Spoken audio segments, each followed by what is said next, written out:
ये जो सारी सूरत हाल पैदा हो रही है और उसके बाद अभी जो हम बात कर रहे थे, क्या एक्सपेक्ट ही नहीं कर रहे थे वो? अब तो भारत से भी, जो भारतीय अवाम है उनकी जानिब से भी बड़ा रद्द अमल आया है। ये जो उनको वेलकम किया गया है वहाँ पे मुत्तकी साहब को, वज़ीर ख़ारजा जो हैं, उधर से भी बहुत ज़्यादा मोदी के ऊपर प्रेशर हो रहा है। फिर बिहार इलेक्शन की बात हो रही है बहुत ज़्यादा कि जी कि बिहार का जो इलेक्शन आना है उसके लिए अब ये सब कुछ भारत की जानिब से, मोदी सरकार की जानिब से करवाया जा रहा है।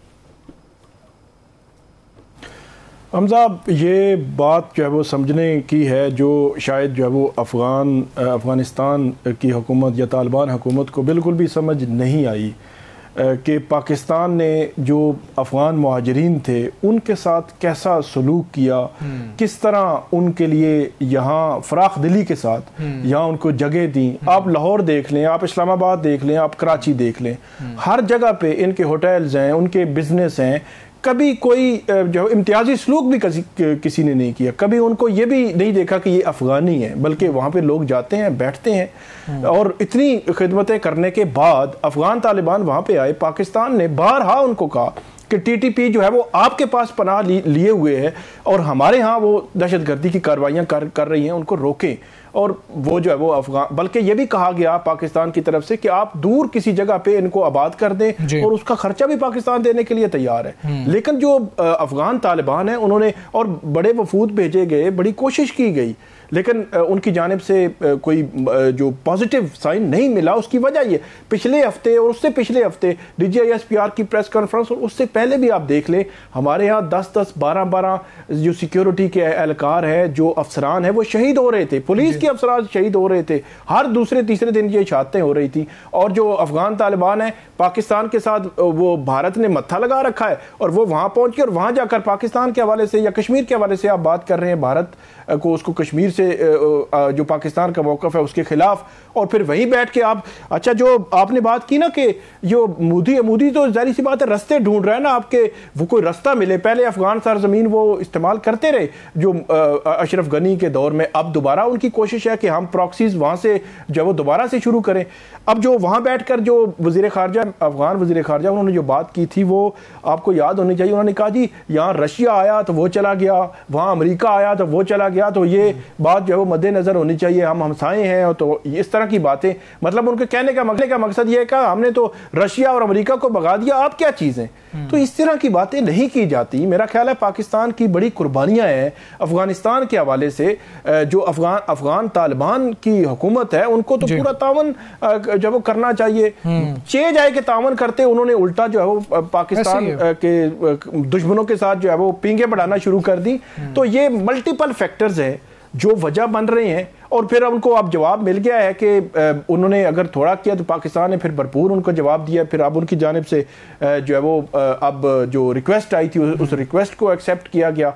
अब सूरत हाल अगली जो मैं ये समझता हूँ कि कोई ऐसी सिचुएशन बननी चाहिए कि ये जंग बढ़नी नहीं चाहिए। हम वैसे तवील जंग के मुतहम्मिल नहीं हो सकते, क्योंकि भारत जो है चाहेगा कि ये बढ़े, भारत चाहेगा कि ये बॉर्डर भी पूरा जंग ज़दा हो जाए। लेकिन पाकिस्तान को कोशिश करनी चाहिए कि अगर कोई सालिस आ रहे हैं, सऊदी अरब की जानिब से भी आया था बयान, कुछ सालिस आ रहे हैं, मुस्लिम ममालिक आए या किसी तरफ से भी, तो कोई मुज़ाकरात का कोई रास्ता निकलना चाहिए और उनको प्रेशराइज करना चाहिए तालिबान को। टीटीपी साकिब भाई, मेरी इत्तला के मुताबिक ये जो टाइम मिला है ना, ये सालिस आ गए हैं। हाँ जी, ये सालिसों को ही टाइम मिला, सालिसों के ही टाइम मिला है। हाँ।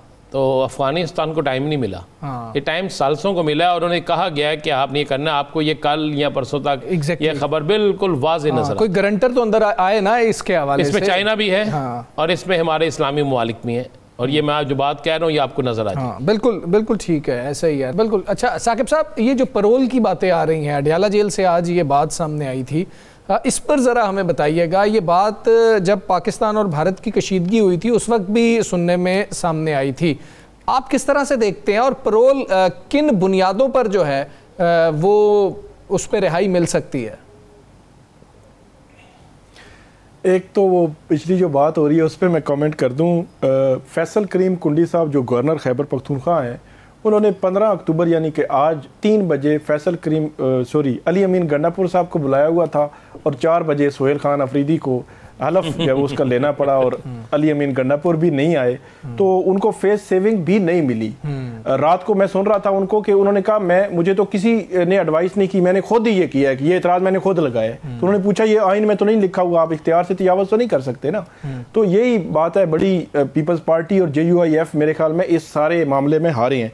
जहाँ तक पैरोल की बात है, आज वहाँ पे अडियाला जेल में तोशाखाना केस की समाअत थी। वहाँ पे जो अफ़गानिस्तान के हवाले से पाकिस्तान के जो मामला चल रहे हैं पिछले काफ़ी दिनों से, वो बहुत ज़्यादा अंडर डिस्कशन आए वहाँ पे। और इमरान खान साहब ने बात की और उन्होंने पहली दफ़ा ये बात की है। वैसे मैं तकरीबन 27 माह हो गए हैं, आज तक उन्होंने ये बात नहीं की। अब आई डोंट नो कि बाहर से कोई तजवीज़ गई है उसके बाद उन्होंने बात की है या क्या किया है, लेकिन इमरान खान ने पैरोल पर रिहाई की बात की है। और मामला ये हुआ कि उन्होंने कहा कि अफ़गानिस्तान का मामला जो है मैं हल करा देता हूँ, आप मुझे बाहर आने दें। बैरिस्टर सैफ ने पहले बात की, बैरिस्टर गौर, फिर नौरीन जो है वो खानम, उन्होंने इसकी तस्दीक की। मतलब 3 जो ज़राए मौजूद हैं, इसका मतलब बात हुई है।